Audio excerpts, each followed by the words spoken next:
Quando o ser humano parte dessa terra, ele vai diretamente para os céus? Os céus será a morada eterna?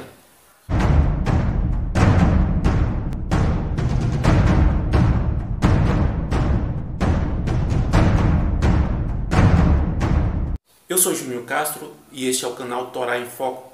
Temos um compromisso com as verdades bíblicas e por isso sempre utilizando o método de entendimento judaico, que é a forma mais segura de nós conseguirmos compreender as escrituras sagradas. Um dos maiores erros teológicos já propagados já ficou tão famoso e é conhecido que até parece que é bíblico. É a crença que o crente passará a eternidade nos céus, o famoso morrer e ir para a glória. Contudo, em lugar nenhum das Escrituras dizem ou deixam entender que o salvo passará a eternidade no céu. O que elas ensinam é que Deus fará uma nova terra, que não servirá de enfeite, mas será habitada. João diz: "Vi novo céu e nova terra, porque já o primeiro céu e a primeira terra passaram, e o mar já não existe." Revelação capítulo 1, versículo 1. Porque como os novos céus, a nova terra que hei de fazer estarão diante de minha face, diz Yahweh, assim também há de estar a vossa posteridade e o vosso nome. Yeshayahu capítulo 66, versículo 22. Mas nós, segundo a sua promessa, aguardamos novos céus e nova terra em que habita a justiça. 2 Pedro capítulo 3, verso 13. Se a primeira terra Deus não a criou para ficar sozinha, mas a formou para que ela fosse habitada, Isaías 45, 18, quanto mais a nova terra, que é a terra transformada para que haja a habitação dos santos. Se o homem vive hoje na terra e Deus fará uma nova terra, só pode ser porque viveremos na terra no futuro. Isso porque a cidade celestial que tanto falamos de fato está nos céus hoje, preparada para o dia em que será habitada pelos santos. Hebreus capítulo 11, versículo 16. Mas ela descerá dos céus para a terra para habitar os remidos. Eu, João, vi a cidade santa, a nova Jerusalém, que descia do céu, da parte de Deus, adereçada como uma esposa ataviada para o seu marido. Revelação 21 e 2. Portanto, não somos nós que subimos e vamos habitar na cidade celestial. É a cidade celestial que desce para a terra. E o verso capítulo 3 complementa essa ideia dizendo o seguinte: ouvi uma forte voz que vinha do trono e dizia: agora o tabernáculo de Deus está com os homens, com os quais ele viverá, e eles serão seu povo, o próprio Deus estará com eles, e ele será o seu Deus. Revelação capítulo 1, verso 3. Bom, como vemos aqui, não são os homens que estarão com Deus nos céus, é Deus quem estará com os homens aqui na terra. O tabernáculo de Deus, que hoje se encontra nos céus, futuramente estará com os homens, isso é, aqui na terra. Foi por isso que Yeshua disse que os pobres herdarão a terra, não os céus. Felizes os humildes, pois eles receberão a terra por herança. Matitiahu, capítulo 5, versículo 5. Yeshua não disse que a herança futura dos justos será habitar nos céus, mas aqui na terra. É evidente que todas essas passagens não se aplicam apenas ao milênio, mas a todo o período eterno. Até aqui você já viu que não vai morar no céu, porque você não vai viver lá para sempre, e nem por um período de tempo. É pós-milenar a fala de coisas que acontecerão após o milênio. Não é uma referência apenas em um período de 1000 anos, mas o período eterno, pois Yeshua retirou tal citação do Salmo de número 37, verso 29, que diz: os justos herdarão a terra e nela habitarão para sempre. Salmo 37, verso 29. Não diz que os justos herdarão a terra por 1000 anos e depois irão para o céu, ou que irão para o céu imediatamente após a morte, mas que herdarão a terra para sempre. Por incrível que pareça, alguns imortalistas têm ultrapassado a ideia de que nós estamos hoje na terra, vamos para o céu após a morte e voltamos para a terra no milênio e depois voltamos novamente para os céus. Essa confusão imortalista não tem base bíblica alguma, pois as escrituras são claras em relatar que a herança do justo é a terra, que será transformada na criação dos novos céus e nova terra pelo próprio Deus. A esperança dos judeus da época do Mashiach sempre esteve baseada na crença do reino de Deus vindo para essa terra. Ou seja, que um dia Deus estabeleceria aqui o seu reino visível. Isso fica claro quando vemos a esperança que Yosef de Arimateia tinha a esse respeito. Yosef de Arimateia, membro de destaque do Sinédrio, que também esperava o reino de Deus, dirigiu-se corajosamente a Pilatos e pediu o corpo de Yeshua. Marcos 15:43. Os judeus estavam esperando o reino de Deus vir a eles e não que eles mesmos fossem ao reino de Deus na morte. É por isso que o próprio Senhor Yeshua, ele traz outro relato quando ele diz: pois eu lhes digo que não bebereis outra vez do fruto da videira até que venha o reino de Deus. Lucas 22:18.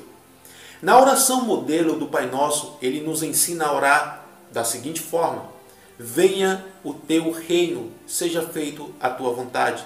Mateus 6:10. Quando oramos pedindo que venha o reino, não estamos pedindo a segunda vinda do Messias Yeshua, mas de um reino. E esse reino que virá nada mais é senão aquele mesmo reino que Yohanan, João, ele vê descer dos céus e se estabelecer aqui na terra. Revelação 21:2, que é chamado de a Nova Jerusalém. Yeshua não orou para que ele voltasse, nem disse, venha o teu filho, mas que viesse o próprio reino em sua forma física e visível, como Yohanan e como esperavam os judeus. Isso explica o porquê que vemos tantas vezes na Brit Hadashah, Aliança Renovada, a menção do reino de Deus está próximo. Lucas capítulo 10, verso 9, Marcos capítulo 10, verso 15, que quer dizer que esse reino de Deus está chegando e que já está perto, a hora em que o reino chegará e será estabelecido aqui na terra. O reino de Deus já havia chegado em sua forma espiritual, Lucas capítulo 11, verso 20, mas ainda não era o tempo de vir em sua forma visível, Lucas capítulo 17, verso 20, uma vez que em sua forma visível ele ainda não havia chegado, mas já estava próximo. Eu tenho falado aqui com muita frequência nesse canal que nós não podemos pegar um texto isolado e formar uma doutrina. O que é formado através de textos isolados são dogmas, por isso estou colocando aqui inúmeras referências para que você possa compreender de forma mais clara esse tema. Foi por isso que, ao chegar em Jerusalém, Yeshua teve que contar-lhes uma parábola, porque o povo pensava que o reino de Deus ia se manifestar de imediato. Lucas capítulo 19, versículo 11. Aquelas pessoas acreditavam que já estava na hora do reino de Deus se manifestar em sua forma visível. Da Jerusalém celestial descer dos céus e do período eterno ter início. E por isso que Yeshua teve que contar essa parábola, em que dizia que somente iria voltar depois de muito tempo. Mateus capítulo 25, verso 19. A crença não era de morrer e ir para o céu no momento da morte, mas se baseava na expectativa do estabelecimento visível do reino de Deus aqui na terra por toda a eternidade. Quando Deus criou o homem, originalmente ele não criou nos céus, mas na terra. Portanto, seria mais condizente que, na restauração de todas as coisas, o padrão original de Deus para com a sua criação fosse restabelecido com o homem em um paraíso terreno, e não nos céus. Adão e Havá foram criados na terra, em um lugar específico chamado Gan Eden, ou Jardim do Éden. Bereshit, capítulo 2, versículo 15. Mas eles foram expulsos de lá, através da entrada do pecado no mundo, de modo que hoje este paraíso se encontra com Deus no céu. Bereshit 3, 23 ao 24, Revelação 22, do 2 ao 17. Então o que acontecerá quando houver a restauração de todas as coisas, quando o pecado finalmente for expulso desse mundo? Esse paraíso descerá dos céus e voltará para a posse dos seres humanos regenerados. Revelação 21 e 2. Nenhum escritor bíblico jamais expressou desejo de ir para os céus. O que eles almejavam era uma vida eterna. O reino dos céus é o paraíso celestial que hoje se encontra nos céus, mas que descerá para a terra após o milênio. Ao partirmos dessa vida, nós nos encontraremos com Mashiach no juízo após sermos ressurretos. E logo então ocorrerá o reencontro com os santos vivos arrebatados, junto com Yeshua nos ares. O Mashiach vem com os seus santos, 1 Tessalonicenses 4 e 14, porque estes santos foram ressuscitados primeiro, 1 Tessalonicenses 4,16. Então, após o encontro entre os santos vivos arrebatados e os mortos ressurretos, o Senhor Yeshua descerá para a terra, estabelecerá o seu reino milenar, quando a terra desfrutará de 1000 anos de Shalom. Em seguida haverá a ressurreição dos ímpios. Revelação capítulo 20, versículo 5. Que se reunirão e marcharão contra o Cordeiro e os santos na cidade santa, a Jerusalém. Revelação capítulo 20, versículo 8. E eles serão devorados pelo fogo consumidor que cairá dos céus. Revelação capítulo 20, versículo 9. Nesse momento, todo o universo é transformado pelo poder regenerador de Deus. Novos céus e nova terra são feitos, e a cidade celestial, o paraíso que estava nos céus, descerá para a nova terra, onde habitaremos para sempre com Yahweh. Toda essa visão também é compartilhada até mesmo por muitos pastores que nem sempre têm a coragem o suficiente para admitir isso, pois seria negar um mito histórico, que é a crença de morrer e ir para os céus, que não tem qualquer respaldo bíblico.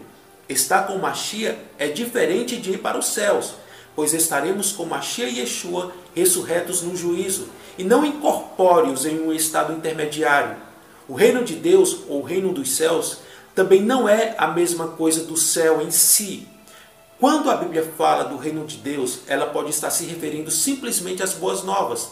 Marcos capítulo 4, verso 11, capítulo 4, verso 26, Lucas capítulo 9, verso 11. Ou também o reino dos céus, que se refere ao reino que está hoje nos céus, mas que descerá para a nova terra prometida após o milênio, quando a cidade celestial descerá dos céus e o próprio tabernáculo de Deus estará com os homens. Sendo assim, quando o Messias disse em Matitiahu, Mateus capítulo 5, verso 3, que felizes são os pobres em espírito, pois deles é o reino dos céus. Mateus capítulo 5, verso 3. Ele não estava entrando em contradição com aquilo que ele mesmo disse apenas 2 versículos depois, ao se referir a esse assunto, dizendo: felizes os humildes, pois eles receberão a terra por herança. Matitiahu 5, 5. Nem tampouco estava dizendo que os humildes teriam um destino eterno diferente do destino dos pobres de espírito, porque o reino dos céus de que ele falava descerá à terra para habitarmos nela para sempre. Sendo assim, habitaremos na Jerusalém celestial, o reino dos céus, pois é onde ela está. É por isso que a nossa maior esperança, como diz Pedro, não é de morrer e ir para o céu, como a igreja atual em sua maioria ensina, mas de que, de acordo com a sua promessa, esperamos novos céus e nova terra, onde habita a justiça. 2 Pedro 3 e 13. E por isso também que o apóstolo Shaul disse: mas a nossa cidade está nos céus, de onde também espera o Salvador, o Senhor Yeshua HaMashiach. Filipenses capítulo 3, verso 20. Note que Shaul não disse que nós vamos para o céu, mas que a nossa pátria está nos céus. Essa cidade que, como diz Yohanan, que está nos céus hoje, descerá por ocasião do fim do milênio, se estabelecendo na nova terra. Completa o pensamento dizendo que de lá dos céus nós também esperamos o Salvador Yeshua, o Messias. Aqui o apóstolo liga esses 2 acontecimentos. Portanto, a crença de Shaul não era de morrer e morar no céu para sempre, mas era a expectativa da volta de Yeshua e da descida da nova cidade para a terra. Infelizmente, a partir do momento em que a mentira da imortalidade da alma começou a ganhar força nas igrejas cristãs, essa realidade foi completamente distorcida e desfocada. As pessoas hoje em dia oram dizendo: venha o teu reino, sem saber o que isso significa. Tenha em mente aquela versão popular da vida após a morte, onde a expectativa do cristão é baseada na ilusão de se estar no céu em um estado incorpóreo entre a morte e a ressurreição, e não na visão realista bíblica da vida corpórea e terrena após a ressurreição. Toda uma teologia escatológica bíblica sólida foi destruída para dar lugar a um conto de fadas onde espíritos flutuam nas nuvens dos céus e tocam flautas e conversam com os anjos, ao invés do realismo bíblico, onde a vida futura se dá através da ressurreição de um corpo físico para habitar em uma nova terra física, ambos transformados fora do pecado e de pecadores. Que o Espírito do Santo possa esclarecer tudo isso de forma muito mais vital em seu coração. Eu vou ficando por aqui, já agradeço a sua audiência, espero vê-lo no próximo vídeo. Paz e bênção seja sobre a sua vida, em nome de Yeshua HaMashiach. Amém.